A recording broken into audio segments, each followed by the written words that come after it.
Hi, and welcome to another video from Counselor Tips.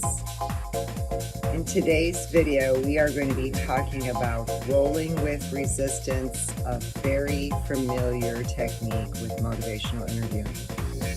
However, unless you know what resistance looks like, well, it'll be rather hard to roll with it. So before we work at identifying a client's resistance and learning how to roll with it, I want you to ask yourself some of these questions. Do I listen more than I talk? Or am I talking more than I listen? Do I keep myself sensitive and open to whatever the client's saying? Or am I talking about what I think the problem might be? Do I encourage the client to talk about the reason they're not changing? Or am I forcing the client to only talk about change? Do I ask for permission to give the client my feedback? Or am I presuming that what I have is what the client needs to hear? Do I reassure the client that ambivalence is a normal process of change? Or am I telling the client to take action and push ahead for a solution? Do I assist the client in identifying successes as well as challenges from their past and relate them to their present effort to change? Or am I somehow encouraging the client to ignore past challenges or successes and actually get stuck on their current story? Do I seek to understand the client? Or am I spending a lot of time convincing the client to understand me and my ideas? Do I summarize what I hear the client saying? Or am I just summarizing what I think? Do I assure myself that the client is capable of making their own choices and change? Or do I just assume that the client can't make any good choices and won't change? So before you think the client is resistant to change, make sure you evaluate your own resistance to the client's capacity to change. Now, with clients, you'll know that they're resistant by some very simple cues.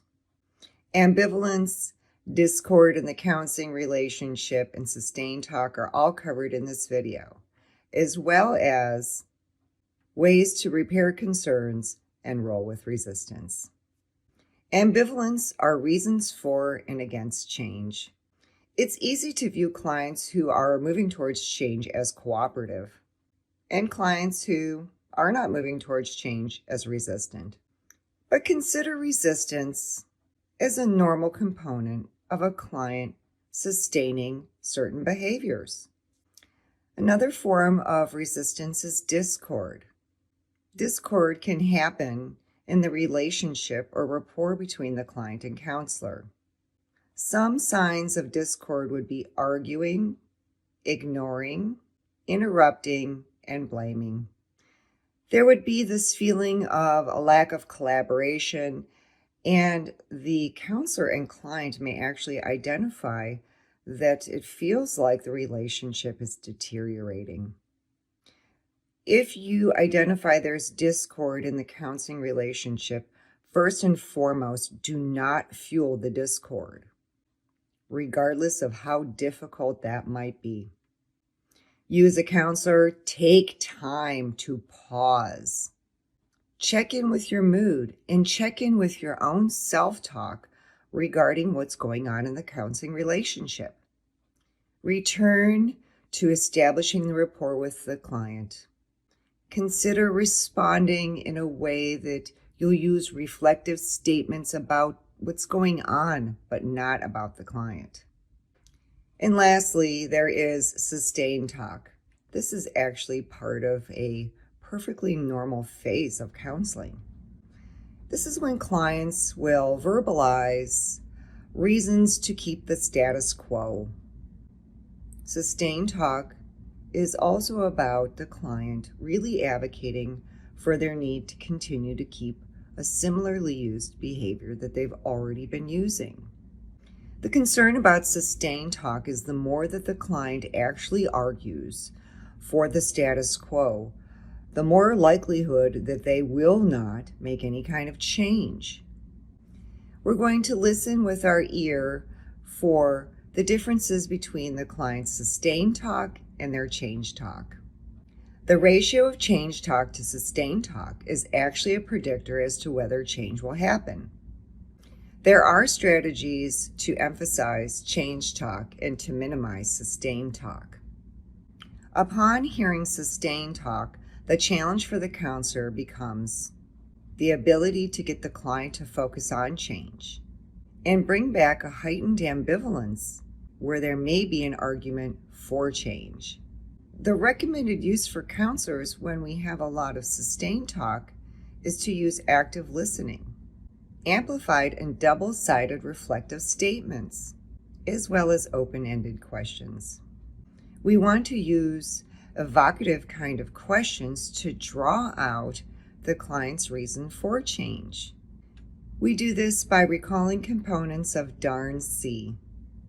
DARN C is the desire, ability, reason, need, and commitment for change.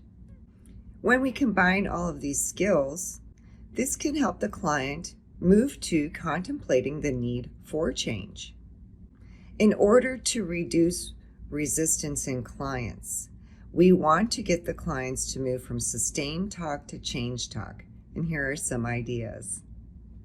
The client might say something like this: "What is the use in trying that? Nobody gives me credit for trying anyway." Here's an example of a response. "Sounds like you'd like to get acknowledgement for trying.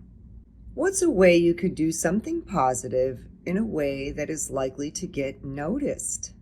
Another example would be a client making a statement such as, "I wish everyone would just leave me alone." And our response would sound something like this: "It seems really important to you that you have a life where so many people are not watching over you closely. What's one thing you could do to make that begin to happen?" Another complaint that a client may make while they're in session with us that would cue us that they have sustained talk and are resistant to change might sound something like this: "Everyone else has a problem, not me. I'm not hurting anybody. I'm just trying to get by." We want to respond to the client again with a reflective statement and an open question. "You sound like someone who needs to be recognized as someone who's not trying to hurt anyone else. How do you think you could start to be someone who is not seen by others as a troublemaker?" Sometimes when we're working with youth, they can be pretty resistant because they're not in counseling by choice. So here's something that I've heard when working with youth. "Why should I follow the stupid rules? Nobody's helped me with my life. I'm sick of trying to please everyone." As a counselor, we want to roll with this resistance. Seems like you missed out on feeling people have been there to help you. What would be different for you if you found a way to have someone help you in a way that you actually needed?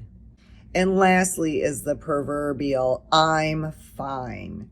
This one is frequently heard in counseling, especially when a client is being resistant.